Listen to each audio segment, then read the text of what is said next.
eclectic tastes in comedy. And where can they find you?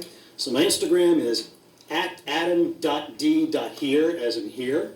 I also co-host a podcast called Bad to the Dad, where we interview dads of all shapes and stripes and sizes. So @Bad to the Dad is our Instagram, and my Facebook is Adam D. Chandler. Wow, that is freaking awesome. Media machine. You got to market, right? You got to run yourself like a business. Yes. Exactly. You got a set for us today? I think I can put something together in a few minutes. Okay, we'll do it. Adam D.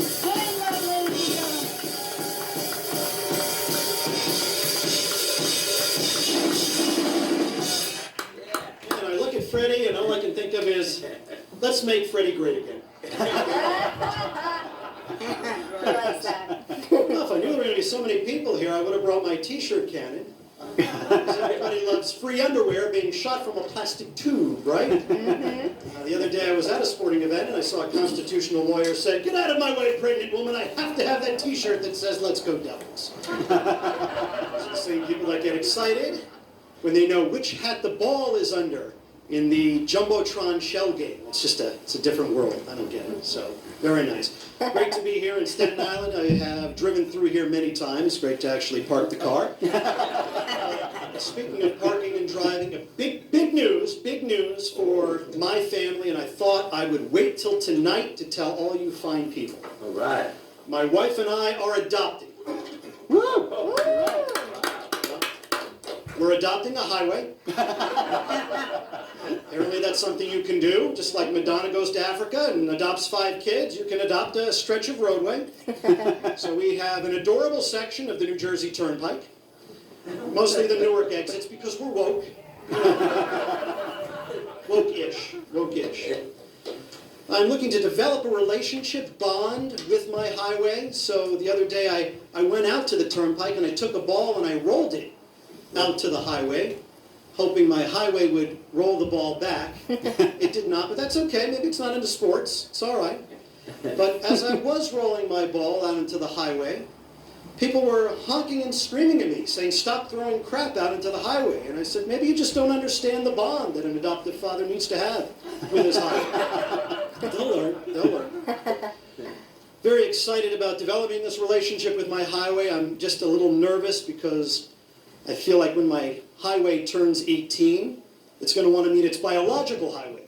I don't know if I can handle that kind of trauma. So I am a dad, and I don't know if that's an achievement or not. It seems like anybody can do it these days. But I am a dad. I love being a dad, but getting very, very nervous because kids are so much smarter than they were at my age. And it has nothing to do with the electronics, even though we call my kids the IT department in the house. But the other day I played Scrabble with my son. And he beat me at Scrabble by the whopping margin of 225 points. Woo! Now my kid is not a genius, so you might be wondering, how did my 13-year-old son beat me, a man of clearly elevated intellect and a way with words, by the whopping margin of 225 points? Here's how a 13-year-old beats you at Scrabble by that margin. When your son, your 13-year-old son, pulls the letters to open up the game with groins, you are not going to win at Scrabble. And he didn't stop there. Building on the S in groins, it was turds,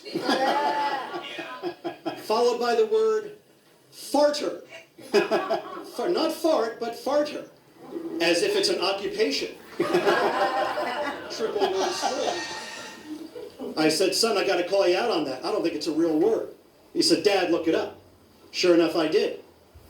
Thank you, Webster's, for encouraging the Prepubescent Society of America. You're probably wondering what letters I got. I got vowels. And not all the vowels. I got 3 E's, 3 I's, and a U. Do you know what you can spell, Freddie, with 3 E's, 3 I's, and a U? It's got to be a wine. Close. You can spell what you're saying when you're having a stroke. Or maybe the next Shakira song. I don't know. But if you thought raising young boys was tough, I'm sure I don't have to tell all of you who have teenage girls, this is a nightmare I could never dream of.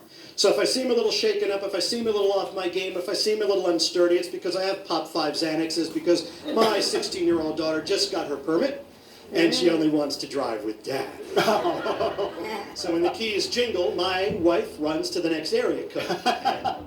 It's just me. So now every time we get on the highway, my daughter becomes Sandra Bullock in Speed, but I don't get to be Keanu Reeves. I'm every poor bastard on the bus, hoping that Sandra doesn't go under 50. But in my sad reality, I actually hope Dennis Hopper hits the button and blows the whole thing up. I'm glad you laughed at that. Usually when I tell that bit, oh, Adam, you went dark there. And I say, yeah, but you've never driven with my daughter. Boys are brazen. You know, you have a teenage daughter, you really appreciate, you know, what a scumbag you were as a teenage boy. Boys are brazen. I don't know. You know, when I liked a girl, like back in high school, I had to rehearse for 3 weeks in the mirror to, you know, think about what I was going to say to her. I'd be in the mirror, I'd be like, hello, Jennifer, you look lovely in that ensemble. Those shoes are very pretty. I was wondering if you would like to go out with me for a delicious ice cream treat at the Carvel. Perhaps we could split an ice cream saucer, my treat. I thought by being more formal and polite that I would get more dates, but it actually got me more single.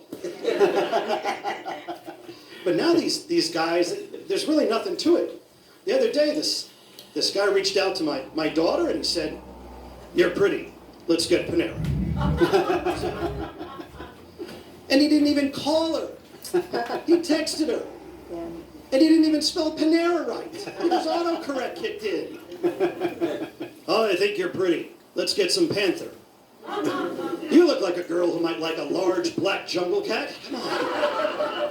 My goodness. So I know you're all probably wondering, what's it like being named Adam D. Chandler when there's a comedian who does this whole thing perfectly well named Adam Chandler? I've heard of him. I'll tell you what it's like. It is like being the prophet, Jesus H. Christ, during the time of that other guy. But you know what? I think there's enough miracles to go around. You had Jesus. You had the Jesus. Sorry, we'll start with him. You had the Jesus who would turn water into wine. And then you had Jesus H. Christ, who would turn water into an effervescent lemon lime soda. That was something for everyone. You had the Jesus who would give sight to the blind and help the limp walk. And then you had Jesus H. Christ, who just wanted to cure male pattern balding. A miracle for everyone. Folks, you've been great. My name is Adam D. Chandler. Thank you.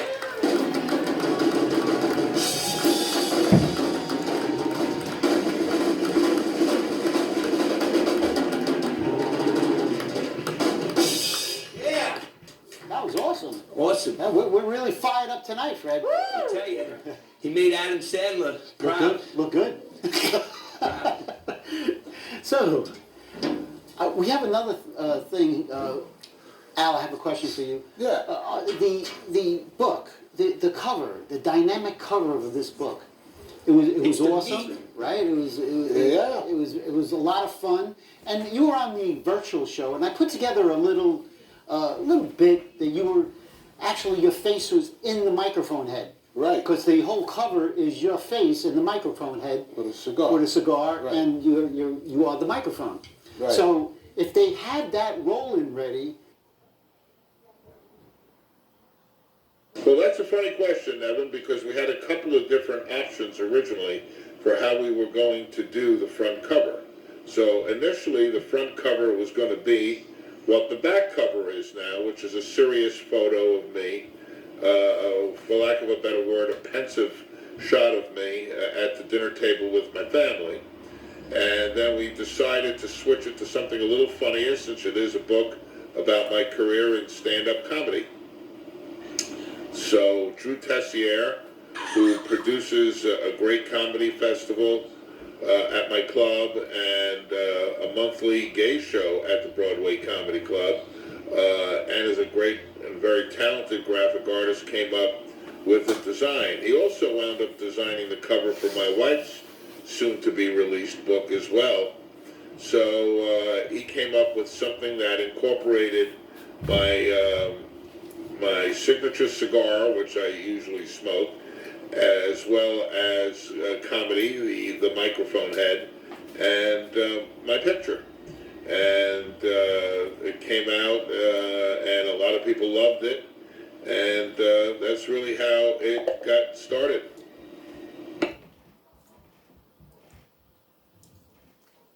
Okay. Wow. Jody Oliver. Our next guest is... Yes. Peter Glitzman. Hi. How are you? Doing well? And Peter, how did you get into comedy? I used to have a top secret security clearance in the Pentagon, and I made a dare with another engineer that I could keep the generals awake.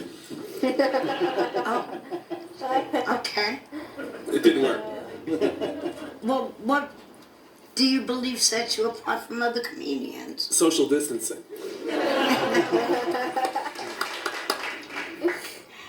And while you were performing, did you have any funny bloopers? Other than silence. Well, crickets. What's your favorite comedy TV show? Monty Python's Flying Circus. Yeah. And where can we find you on Facebook or? Yeah, Facebook, LinkedIn. I have my own website. I'm on Instagram, Glissworks. Gliss My Works. ex-wife's lawyer. Any shows coming up? I have used the last set I did from the Staten Island Comedy Show to audition for several comedy festivals, so I will certainly keep you guys posted. Oh, wow. Oh, You hear that, good. Stanley? Yeah. And Discovery. do you have a set for us? I do.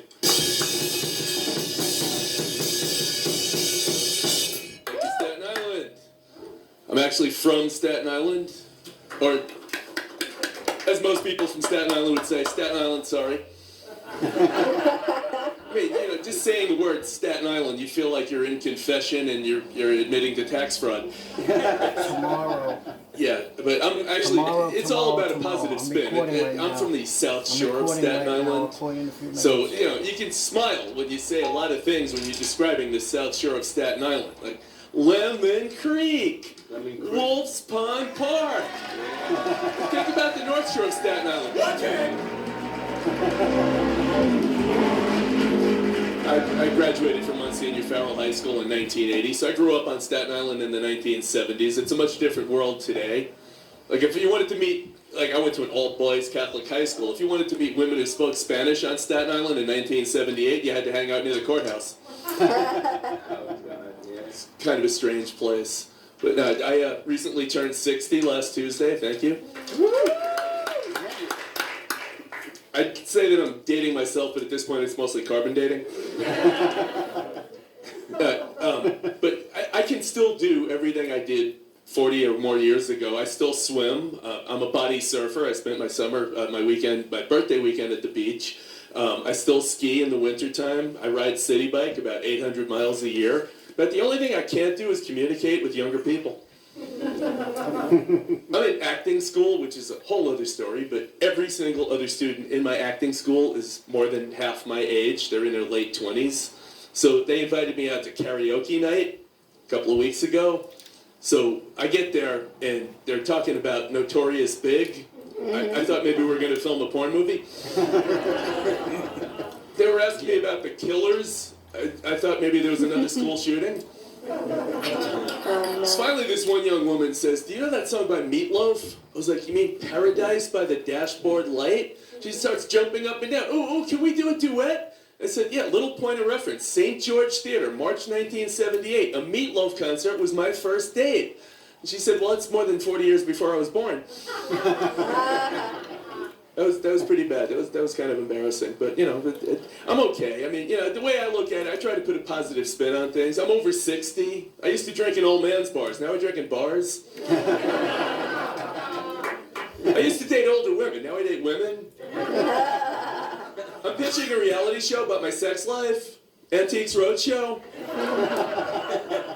No, I've taken stock of my life. You know, I've had a lot of success, a lot of failure. You know, mainly in comedy. But no, I'm divorced. Thanks. Twice. Thanks. So first time I got married was 1990. Second time I got married was 2012. So I had a lot of time during the pandemic to listen to a lot of music, and it occurred to me the first time I was married to the band Nirvana. The second time I got married, I was married to the band The Foo Fighters. I listened to a lot of music on Amazon while I was sitting in my apartment during the 5-week lockdown when I couldn't work, and it occurred to me every single song by Nirvana and the Foo Fighters sounds just like both of my marriages.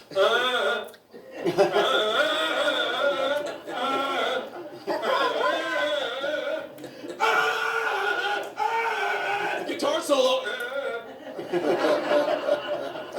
Take away the guitar solos. That's both of my marriages. My second ex-wife heard me do that set. She called me up. She said, "It didn't sound like that." Yes, it did. She said, "Well, you know, I didn't really want to be your trophy wife. I wanted to be a partner." Why? Dave Grohl was the drummer in Nirvana. He's the leader of the Foo Fighters. He had a partner in Nirvana named Kurt Cobain. You know what he did? He put a gun to his stomach and pulled the trigger. Dave Grohl had a partner in the Foo Fighters named Taylor Hawkins. He was the drummer. You know what he did? He died of a drug overdose. Partnership is not all it's cracked up to be. This is what I'm going to say about relationships. If you're going to, well, don't be in a relationship. If you're going to be in a relationship, don't get married. If you're going to get married, don't have kids. And if you have kids, make sure they're criminals. Have you ever heard of a reform school shooting?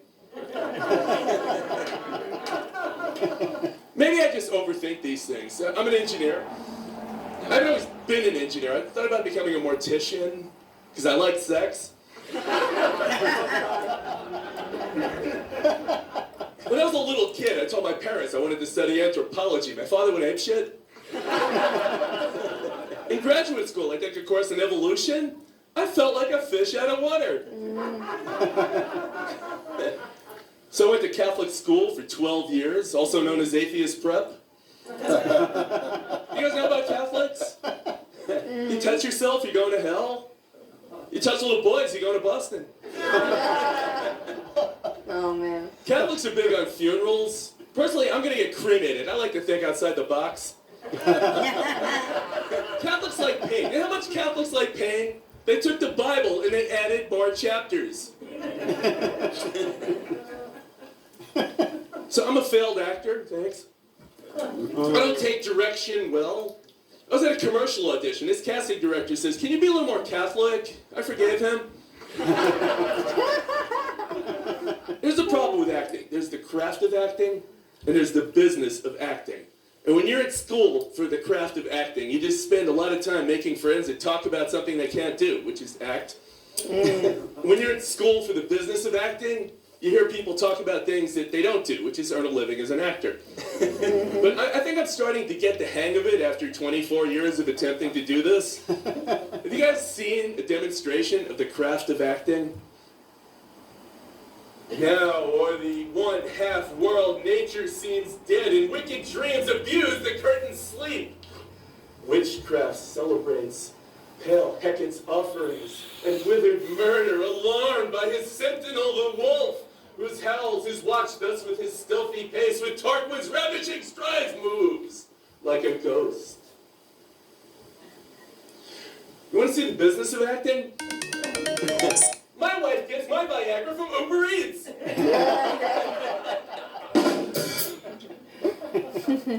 I'm really hoping that I can have a successful career as something other than an engineer. I mean, I live on the Upper West Side. My life is going pretty well, but it's really hard. You know, I do auditions. I'm just hoping this whole thing works out. You know, I'm at that age where you just want things to work out. Yeah. Right? So I won't be getting married a third time. Growing up on Staten Island was difficult because I had to take over my parents' house, and they were pack rats, and they lived together over 60 years. Then my dad passed away. My mother was in a nursing home, so I had to take over their house, and I start to clean out the things, and I know we got to sell my parents' house. I get in my parents' basement. First thing I saw was 4,000 tote bags. I cleaned them out. You know what I found underneath? 4,000 more tote bags. After my dad passed away, my mother became very religious. But what we didn't know is that she used to go to the Christmas store to get religious figurines, but it was right next door to the liquor store. She was a high-functioning vodka drunk, so she'd come home with these bags of like the baby Jesus, the teenage Jesus, Jesus and Mary, Jesus, Mary, and Joseph. Have you ever seen the Chia Pet Jesus? You smear mud and seeds on his face, 3 days later, Jesus. But underneath, it was Grey Goose, it was Gilby's, it was Beefeater. So it was so weird when I finally got to the point of, I was looking for my dad's ashes, and there was a cardboard box right next to my mother's bed that said, religious figurines. And right next to it was this other cardboard box that says, Dad's ashes. I opened them both up, and they both had empty bottles of vodka. And I thought to myself, where are my dad's ashes? Probably in a tote bag. You guys have been great. My name is Pete Lisman. Thank you.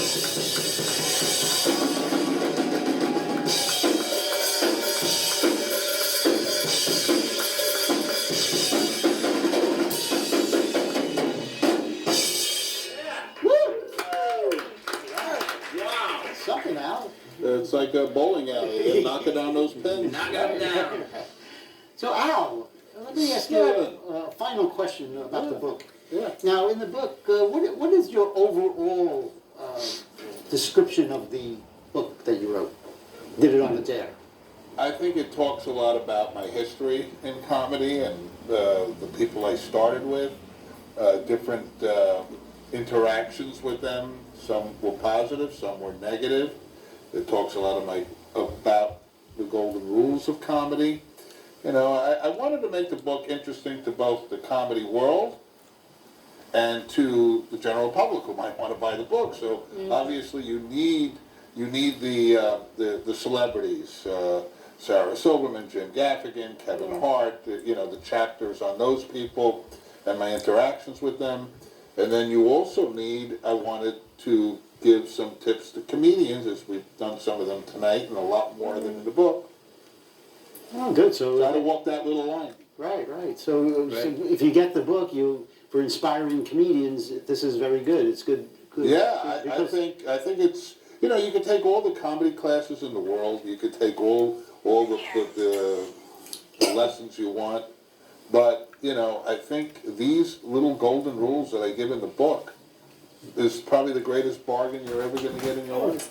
Awesome. And you're a comedy club owner. You own many comedy clubs in Florida, Right. New York City, a few more than what you have now. Right. I owned the New York Comedy Club, Broadway Comedy Club, Greenwich Village Comedy Club, New York Comedy Club in Boca Raton, Florida.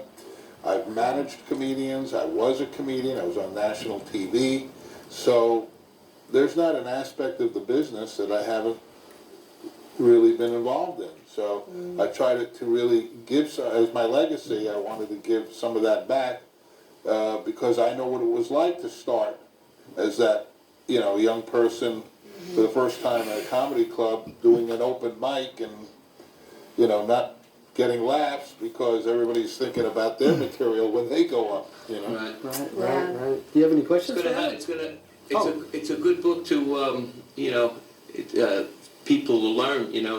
Comedians. It's definitely they're gonna.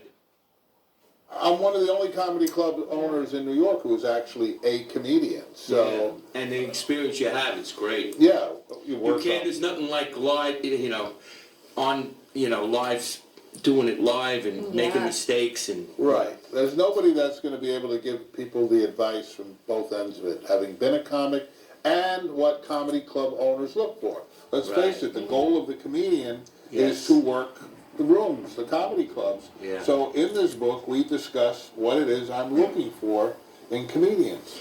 Okay, well, that's the end of the show. That's good. That's great. Thank you, Al, for all that insight, for your professionalism. Thank you, Miranda Panda. Thank you, Jody Oliver.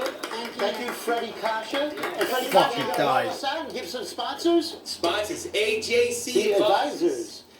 Oriental Plaza. Oriental Plaza, Did the it. Divine Bagel and Deli. Yes. Provided the food. How about Bella Beans Cafe? Bella Beans Cafe. They provided the crumb cake. The crumb They cake, got beautiful the best- crumb cake, and the best coffee. The crumb The best cake. coffee in Beautiful. Staten Good. Island.